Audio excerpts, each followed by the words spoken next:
মাকে নিয়ে যাবে? হ্যাঁ হ্যাঁ মাকে ছাড়া টাটা কোথায় যাচ্ছ? হ্যালো ঘাট কার সাথে? কার সাথে? দিদির সাথে দিদুর সাথে। আর তার সাথে? দাদুর সাথে তাই? মাকে নিয়ে যাবে? হ্যাঁ হ্যাঁ মাকে ছাড়া মাকে ছাড়া কষ্ট হবে না? মাকে ছাড়া কষ্ট হবে না। না করবে? ঠিক তো? কান্না করবে না তো? মনে থাকবে? আচ্ছা ঠিক আছে।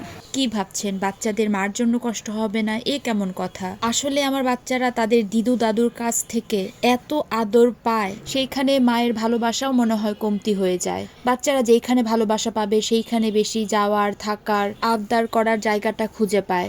আর তারা তাদের দিদু দাদুকে এত পরিমাণে ভালোবাসে, সেই জন্য তাদের আমাকে ছাড়া থাকতে খুব একটা কষ্ট হবে না। আর সবচেয়ে বড় কথা হলো, ছুটি বলতেই তারা একমাত্র মামার বাড়িতেই যায়। তাই মামার বাড়িতে যাওয়ার আনন্দ, আগ্রহ, ভালোবাসাটা সর্বোচ্চ থাকে তাদের মনের মধ্যে।